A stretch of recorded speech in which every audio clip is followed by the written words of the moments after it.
Bonjour tout le monde. Donc, on est rendu à... pardon, je vais fermer les fenêtres qu'on n'a plus besoin. Voilà. On est rendu à un site où on a nos 5 blogs qui apparaissent et les futurs qui apparaissent quand... Vous voyez là, par exemple, on a les 5 et ça apparaît après et ça continue à défiler comme ça.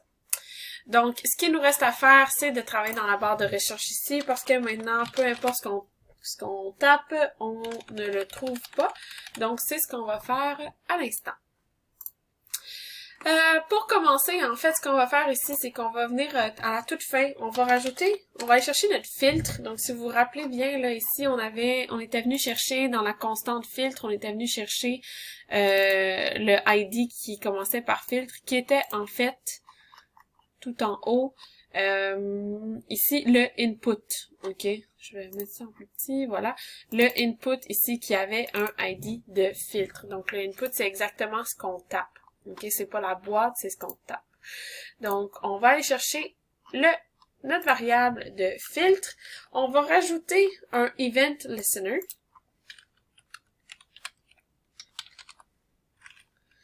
Add event listener.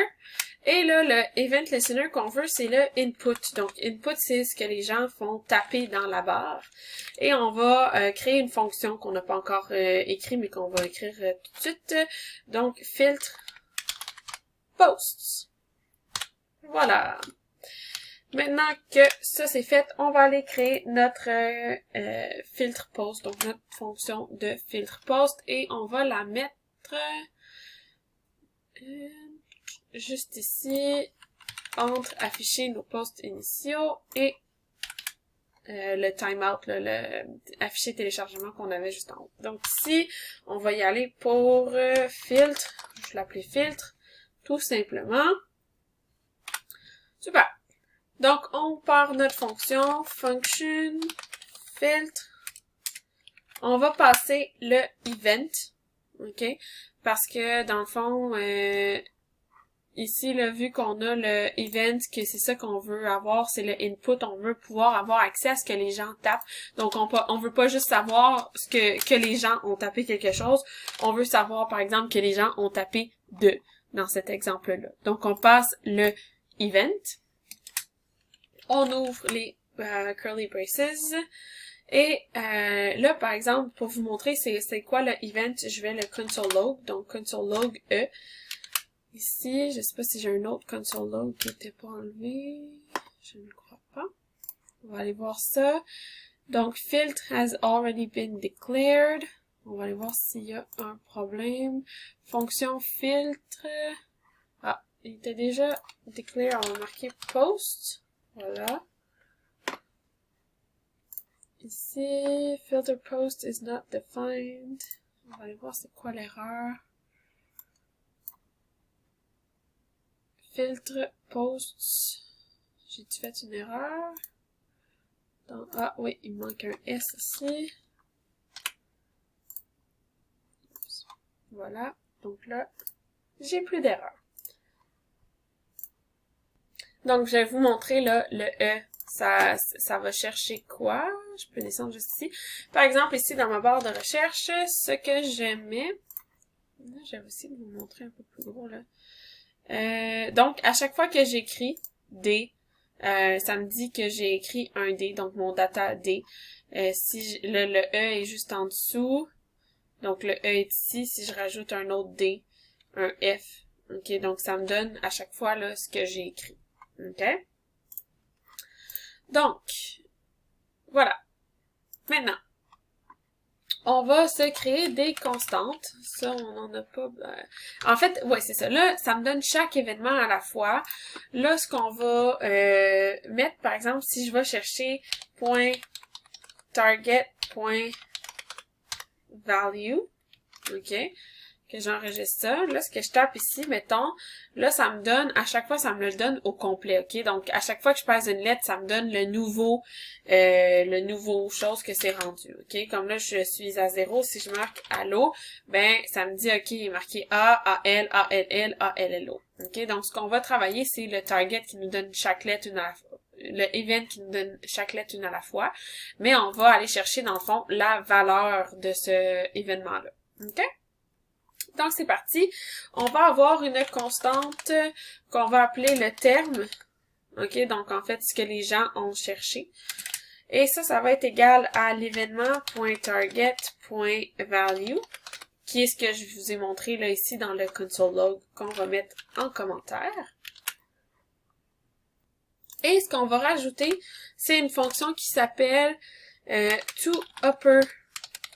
Ça, c'est quelque chose qui fait déjà partie là, de JavaScript. Donc, ce que ça va faire, c'est que ça va tout transformer en uppercase pour qu'on puisse chercher, peu importe que ce soit majuscule ou minuscule ici, on va tout comparer. Donc, peu importe si les gens cherchent en majuscule ou en minuscule, ça n'aura pas d'impact. Tout va sortir pareil. La deuxième constante qu'on va aller se chercher, c'est la constante des posts. Et là, on peut définir plusieurs constantes posts. Il y en a peut-être qui se demandent pourquoi on a autant de constantes posts. Nos constantes posts qui sont à l'intérieur des fonctions sont atteignables juste à travers la fonction. Donc, si ma constante post ici, je dis que ça égale à allo, puis qu'ici, j'appelle je console log ma variable post, ça sera pas allo, OK? Parce que à l'extérieur de ma fonction, j'ai pas accès à ma variable ici. OK? Donc, c'est pour ça qu'on peut avoir plusieurs variables posts. Mais là, on veut pas dire allo. Donc, ce que ça va être, en fait, notre variable post, c'est qu'on va aller dans le document. J'ai de la misère à écrire document aujourd'hui. Donc, document.querySelector all. Donc, on va aller chercher toutes les divs qui ont une classe de post. OK? Donc, on va aller chercher ici toutes les boîtes qui ont une classe de post et on se rappelle à chaque fois qu'on rajoute une boîte, on lui ajoute la classe de post. Donc, ça va vraiment chercher toutes les boîtes qu'on a déjà downloadées, qu'on a déjà affichées. Parfait.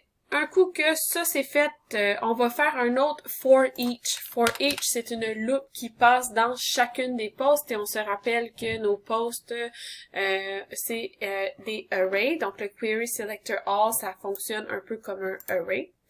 Donc on va aller chercher notre variable de post. On va marquer for each, qui veut dire pour chacun en français.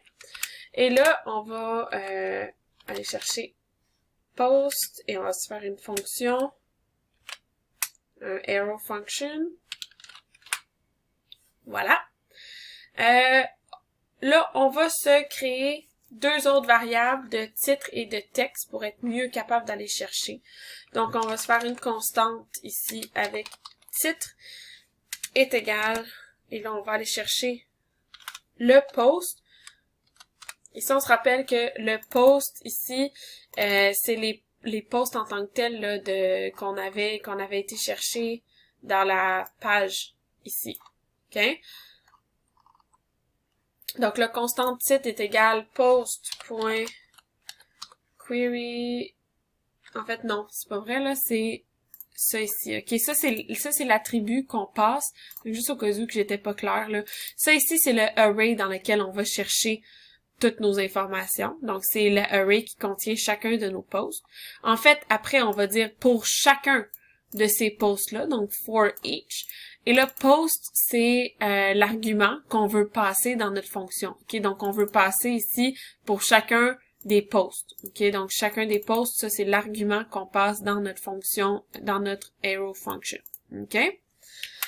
Et là, on dit, bon, constant titre, on va aller chercher dans notre post.query query selector, on va aller chercher post titre, hein, ça fait du sens. Voilà, point. Et là, on va aller chercher le inner HTML. Donc, dans le inner HTML, pas le inner HTML, le inner text. Et on va le changer lui aussi à uppercase pour comparer juste des majuscules avec des majuscules. Donc voilà, on a ici, donc on s'est fait une nouvelle constante qu'on a créée titre, on a appelé titre. Dans notre constante, on a dit, on prend le post, puis de chacun de nos posts, donc de nos divs là qu'on a ici, ça c'est nos posts. de chacun de nos posts, on s'en va chercher la classe de post titre. On va aller sélectionner le inner text, donc le texte qui est à l'intérieur de la classe post titre, et on va la mettre en uppercase. Maintenant, vous pouvez tout simplement changer ça ici, mais à chaque fois qu'il y a titre, vous pouvez changer pour texte, donc on va les changer. Oups, j'ai été trop vite. Donc ici, on va changer pour texte. Voilà. Super. On a presque fini. Donc là, on a été chercher toutes nos variables. On est toujours dans notre fonction ici. On rajoute un if, donc un bloc de si. OK. Avec notre bloc de si, qu'est-ce qu'on veut faire? C'est qu'on veut dire si le texte qu'on a marqué, donc si le terme est égal au titre ou au texte, ben, on veut les montrer. Sinon, on veut pas les montrer. Comment on va faire ça? Alors, on va faire si, notre condition va dans les parenthèses comme toujours. Le title.index of, OK? Index of, oups, pas avec un Z, avec un X. Index of, ce que ça va faire, c'est que ça va les comparer.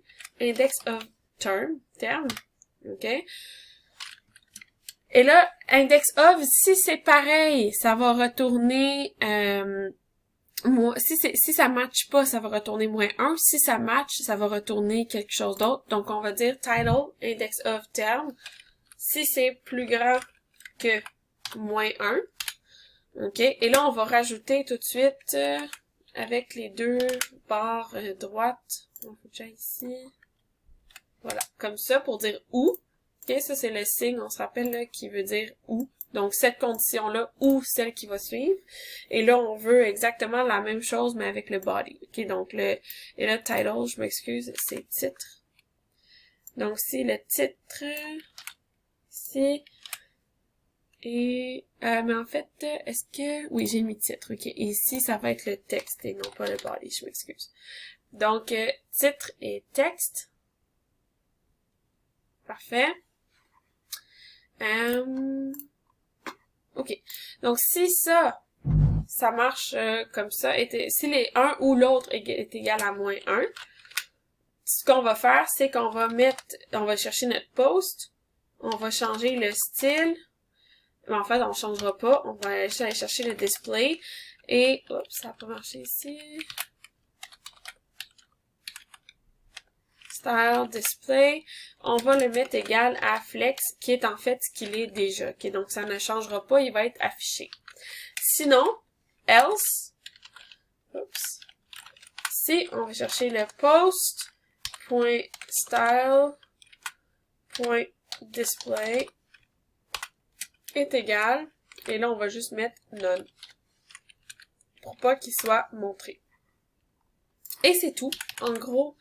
Je pense que c'est complet. Donc, si on enregistre ici, on a ça qui marche toujours. Parfait.